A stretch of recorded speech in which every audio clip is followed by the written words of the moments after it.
And yun! Tips and tutorial para sa portrait black and gray wash. Yan. So, using a 27 RM, gamit natin dyan. 5.4, 5.5 voltage. Sisimula tayo sa bandang baba. Kung mapapansin nyo, yung pamumulang yan is yan yung 20% ng Allegory block.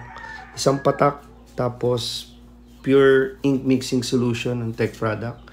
Then pendulum, up down, sideway na whip shade. Yan, kung mapapansin mo, namumula-mula lang siya. Sa wash naman, same din yan sa flesh tone, late reaction. Kaya kung tutusin, dapat take time, patience, dahan-dahan lang. Using 11 RM, then 40% gamit natin dyan is yung tatlong patak. Then may ink mixing solution. Tapos gumagamit din ako, like for example, gumamit din ako dyan ng 3RL.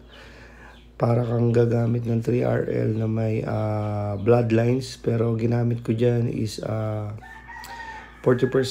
Then gumamit din ako dyan ng 7RM.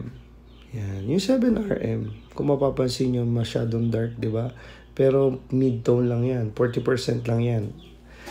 Pag bumababa po kasi yung needle, mas nagda-dark yung pasok ng tinta. So, ganito po. Yan po, katulad dyan sa labi. Mas dark siya ng konti kasi mas maliit yung needle. Parehas ng voltage, parehas ng hagod. Yun nga lang, the more na mas maliit yung needle, mas nagsusolid siya. Huwag kayong gagamit ng solid block pagdating sa portrait. Yan, kasi masyado siyang matigas. So, for example, ito sa ilong. Yan. Gumamit muna ako ng 7RM sa gilid, medium tone. Then gumamit din ako ng 11RM para mag-blend siya. Yan. Pagka nakuha ko na yung right blend niya, hindi yan black 40% yan. Ngayon, didikitan ko ngayon siya ng 27RM. Yan. Wash lang yan para mag-light. Yun yung magiging dark to light nyo. The more na mas maliit yung needle, magda-dark siya. The more na mas malaki yung needle, magla-light siya. Sample. Pare-pareha siyang 40%, pero pagkakaiba yung needle mo, mas malaki yung needle, mas light yung pasok niya. Okay? Pero yan sa light na yan, ang gamit ko dyan is yung pinaka-light.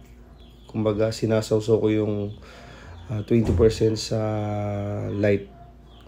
Yan. Tapos left, right. Pwedeng up, down. Pero para sa akin, from left to right. Yan. Yung hagod. Tapos 5.4 voltage. Hindi madiin yung hagod. Yung parang ano lang. Parang dinadaan mo lang. Para ka lang may gamit na brush. Yan. Hindi mo siya mamadaliin. Para ma-achieve mo kasi yung soft ng shading, kailangan dahan-dahan lang. Sample, gumamit ulit ako ng 7RM doon sa bandang ilalim. 40%. Hindi black yan 40% lang po. Pero mas dark tignan, di ba? Pwede mong balikan yan. The more na less yung trauma, low voltage, pwede mong balikan yan. Yan. Huwag madiin. Yan. Dahan-dahan lang. Pero para hindi ka malito, mag-bloodlines ka para hindi ka maburahan. Yun na rin yung magsisilbing endpoint mo doon sa bawat shading mo. Tapos, ayan. Yung sa labi, pwede mong balik-balikan ng konti. Hindi ako gumamit ng dark dyan. Medyo parang 80%. Ayan. Tapos magbabla ka lang yung pag yung talagang kutkutin, yung gamit ka ng 3RL yan. Pwede mo rin balikan yung sa bandang baba pag lumabas. Ngayon, ito dark yung gamit ko, 3RL. Pag may pilik mata, saka yung eyeball. Kasi kailangan yung dark na dark. Huwag kayong magda-dark sa ilalim ng mata. Usually sa mismong pilik mata lang and eyeball. Then yung may pilik mata kasing parang tuldok-tuldok sa bandang ilalim ng mata, yun, pwede yun. And then, gamit ka ng 7RM. Mid-tone ulit para mapalambot. Sausaw sa tubig. Pag magda-dark to light ka nga pala, mid-tone, sausaw sa tubig, then light tone. Hindi pwedeng from mid-tone, tapos sasawsaw mo na sa light tone. Hindi siya magbe-blend Didilim siya. So, pag galing ka sa mid-tone, 40%, sausaw mo sa tubig, balawan mo bago ka mag-light tone para magkaroon ng dark to light. Okay? So, para mas light yung hagod, from 7RM, sunod mo yung 11 RM. Then, para mas light, sunod mo yung 27, 25 RM. Ganun lang ho yun. Dark to light lang ng dark to light. Dahan-dahan lang. Ngayon, pag hindi ka pa kontento doon sa kulay na natapos mo sa baba, pwede mong balikan, mid-tone ulit, wash mo lang din ng konti. So, ayun, dahan-dahan lang.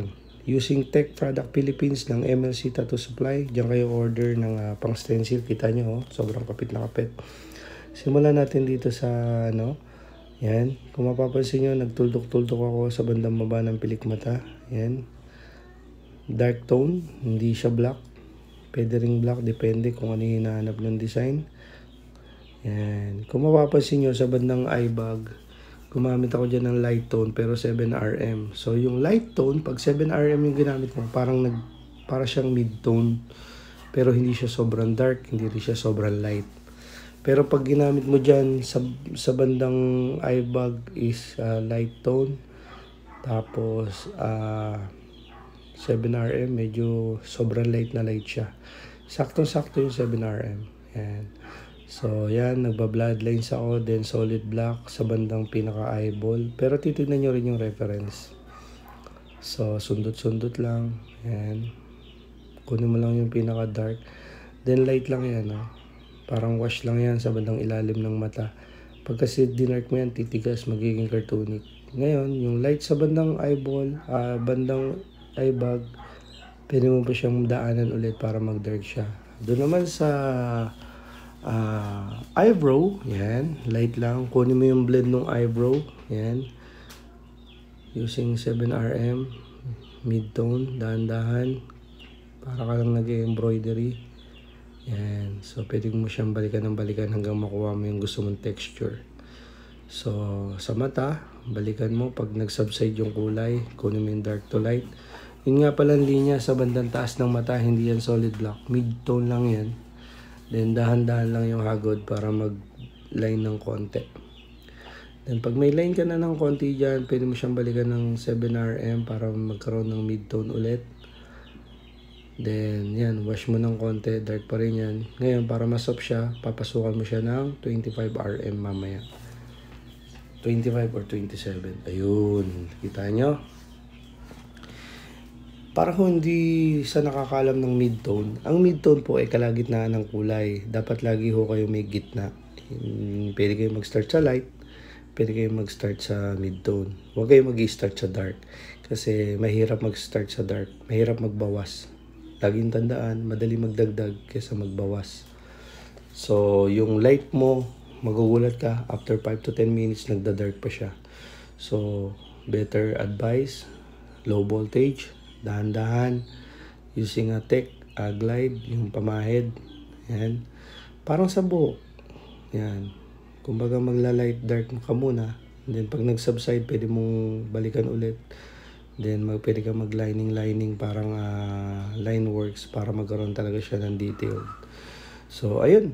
More on portraits po ginagawa natin. Nagko-cover up din tayo. Lahat ng porte kaya natin. Pero syempre, kailangan mas magaling tayo sa lahat ng aspeto o lahat ng larangan na gusto natin. Hindi man tayo sobrang galing sa lahat, pero mas magaling tayo kaysa kahapon o noong nakaraan. Better than yesterday. So, ayun. Detailed. Kunin nyo lang kung ano yung importante. Huwag masyadong marami. Sa lahat po ng gusto magpatattoo, 50% po tayo sa portrait, colored, or black and gray. Kaya ako po ginagawa to, kailangang innovate. Gusto kong mag-improve, turungan ng sarili, para mas mabilis natin maabot yung pangarap natin. Meron tayong April 13, 2027, mga competition yun. Sa lahat po ng gusto mag-model, mag-PM lang ko kayo. So, ayun po. Be my next client. They will always on the go, 24/7. Who's next? Marami pa tayong upload na tutorial. Please follow for more. Comment nyo na rin kung saan lugar kayo para alam ko kung saan umabot yung video natin. Yo? Ito nga pala yung final result. Yeah.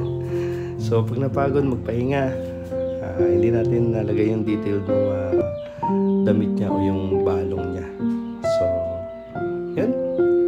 Hope to see you soon. Be my next client. Who's next? Thank you, Lord.